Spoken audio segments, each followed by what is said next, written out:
get closer to becoming a man. What we're looking at is the use of the imagery and what it immediately brings to mind as a tool for the viewer to be brought into what Shinji is experiencing, to see it but not to completely understand why it is there. If you think of it as a Rorschach test for the viewer, it's like, oh, I saw that. I don't know why I saw that. And then you start thinking, why did I see that? And you're pulled along the same path as Shinji. We see in the battle, after every Unit 1 is injured, goes berserk, its right eye is pierced,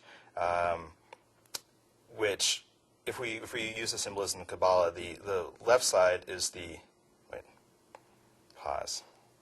Get my head backwards. And it's the left eye, isn't it? It's the left eye is pierced.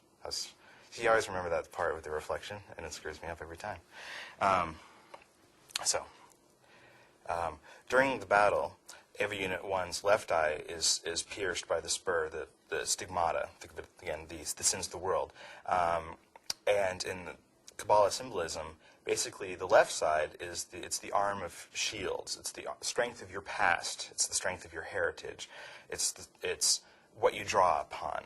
And on your right it's the arm of swords. It's the arm of attack. It's the thing you use to create your future. So basically, Shinji has lost, the past. All he has is attack. It's kind of like all he has is instinct. All he has is destructive power. It doesn't have the balancing force. This is why Shinji reacts with such horror when he sees the eye reflected back at him. It's just not the realization that, oh my gosh, he's in a giant monster.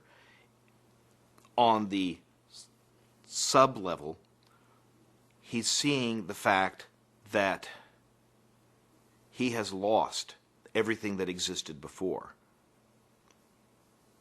irrevocably.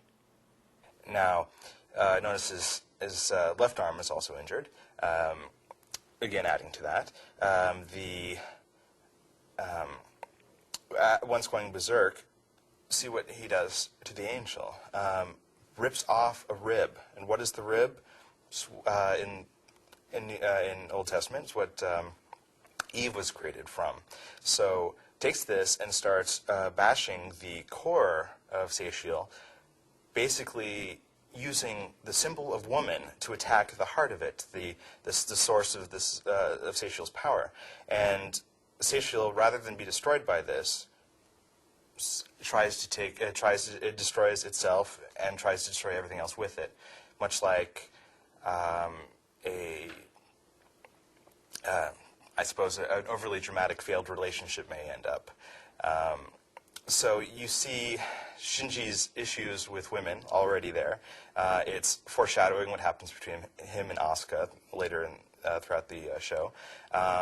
But basically, Shinji overcomes this reluctant messiah complex, and he's more comfortable, but he's complacent.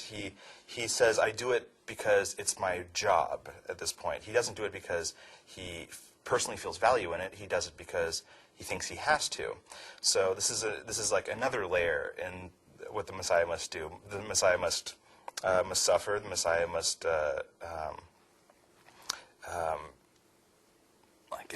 internalize it, not must accept this. The Savior must accept the fate he has dealt. This is really rather the core of what Eva is about in the end. That it is about coming to grips with the fact that one is only part of something that is larger.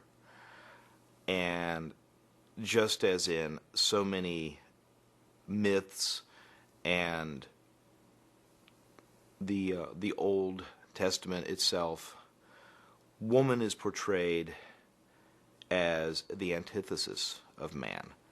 Now, whether you say, okay, Eve caused Adam to be thrown out of the Garden of Eden, and whether you say that was intentional or she was misled, what it really comes down to is that there is, within society of a whole, a great distrust of the other half. If you are female, there is a distrust of the male. If you are male, there's a distrust of the female. Shinji, being male, is starting to realize that woman is not exactly what he thinks it should be. And it's no coincidence that he is at the age to be going through puberty.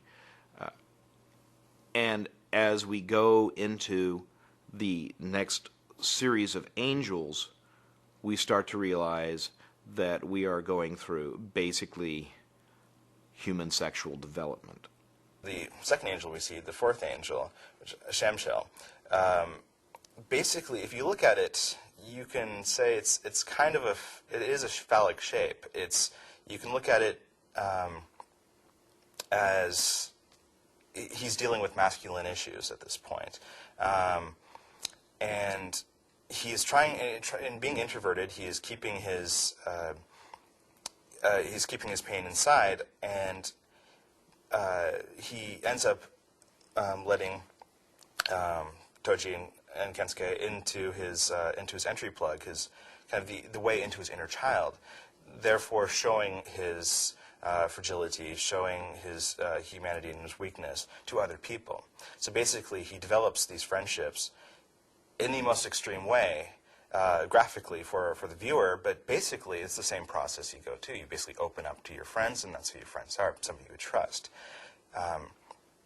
And we see all the angels kind of follow either the personal growth of Shinji or later the forces of the world that Shinji must deal with. Yeah, it is phallic. It's a very phallic alien form.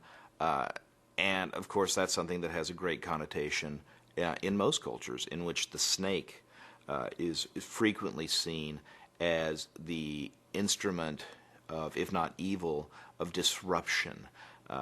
The serpent appears in so many cultures as that which comes into a placid environment and causes a change. And, of course, the serpent in human sexuality is capable of change, which Shinji is now at the age of achieving. But he doesn't understand why it is doing this, or for what purpose exactly. And so initially, he has to understand this aspect of himself, what it is that makes him like other men, what is it that makes him like his father, and then what is it that makes him not like Misato, not like Rei, and ultimately, as she's introduced, not like Asuka, who is in almost every respect his opposite. The fifth and sixth angels, the third and fourth that we see, kind of represent Shinji learning a little bit more about women in a way. He's forced to trust someone else, in this case, somebody very different than himself, where Toji is, inevitably just another guy, and, as simple as Shinji would think a person can be. He has to put his trust in Rei and see how Rei sacrifices.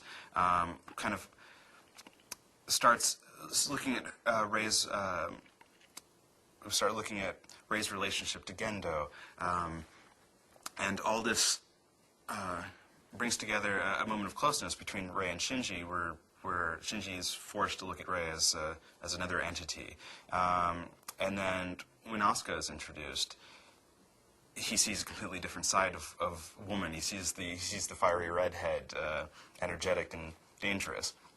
And what does she do? She basically dresses him up in her clothing, puts her in her entry plug, and brings her into her inner child, in a way, into the Eva Unit 2, and shows a remarkable amount of openness to him. And he doesn't know what to think originally, but he definitely enjoys it. And it basically is the harbinger of Shinji's understanding of like another 14-year-old girl that's kind of like he is, where Rei is very complacent and kind of a overly